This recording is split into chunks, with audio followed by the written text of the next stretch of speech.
Mr. Steinman, who controls the market? Elsie, if I knew that, I could be a very rich man. The market is controlled by China.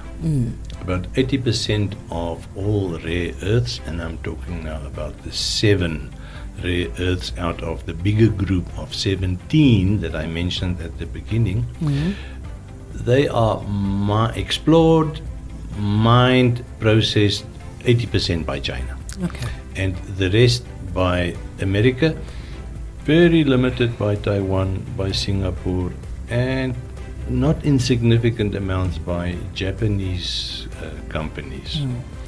But the market is controlled by China, and this is one of the anomalies that you find in this whole tit-for-tat tariff thing between Trump and Xi Jinping, is that the American administration know that they need the rare earths from the Chinese government. Yes. The Chinese government know they cannot produce the chips on their own.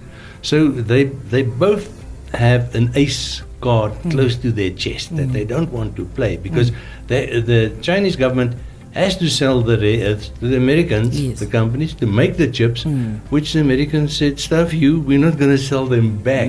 You see, so again, the strategic value of rare earths become prominent when you are aware of this sort of, not animosity, but this sort of to and fro, this sort of playing games with a few elements that are highly strategic. Also, if you ask the question, who controls the market? The second question is, where do we fit in? Now, I've explained to you that we know where they are. We are exploring, or local companies are exploring for more.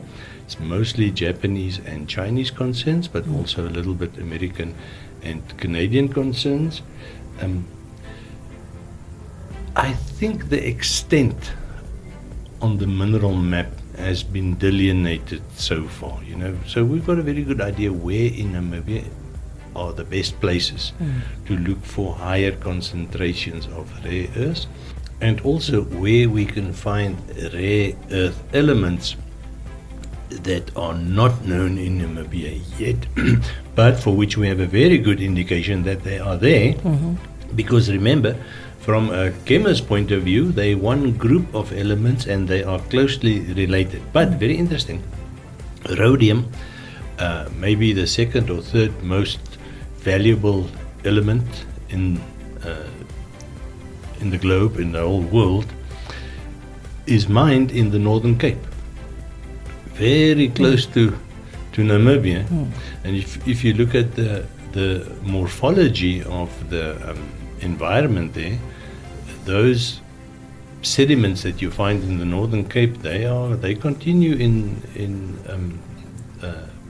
Ardap and Karas. They're not isolated or divided by the Orange River, So the chances are good that we will eventually locate rhodium somewhere in Karas region. Okay. Rhodium, as I said, is the second most valuable one. The most valuable one, cerium, we've already located in small quantities, but not sufficient to merit a huge mining operation. But I mean, the whole thing about rare earths is that they are rare. So if you've located a small amount of them, you just keep digging in the same area until eventually you locate a bigger deposit. So it's a matter of time. Also, the extraction technology, I think we will see that coming to Namibia in the next 2 or 3 years.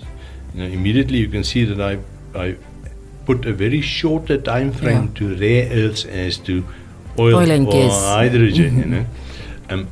And the reason is, the only thing that must still be decided now is the agreement between the exploration companies and the Namibian government.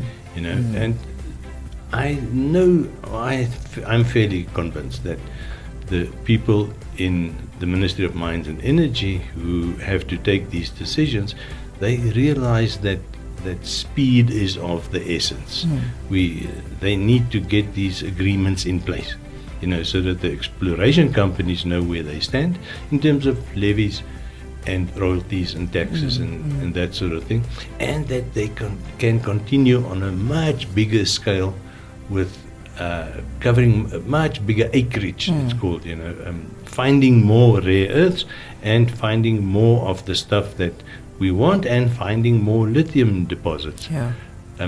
So I'm very positive for this. Because of the strategic nature, it's all very under the radar. You don't read every second day in the newspaper about rare earths or the exploration in Korigas or at Karibib. And the reason is that the people who are involved in this trade, they don't want to attract attention. The opposite of the people involved in green hydrogen, they want support. They're looking for political support. Yes. They're looking for the majority of the Namibian population to say, yes, it's a good idea, let's go for it. Not so with rare earths. They are rare. They are controlled by a few companies in the whole world for extremely strategic reasons. So they don't want attention. They just want to carry on looking for more of the stuff and getting an agreement with the government and start mining them. And making money. Yeah. Well, unfortunately, we have come to the end of this talk. Of course, you can go to economist.com.na if you want to listen to all our talks that we've had in the past few years. Very interesting, but unfortunately, we have to say goodbye. So thank you so much for keeping it locked to the Power Station Energy 100. Mr. Daniel Steinman, thank you so much.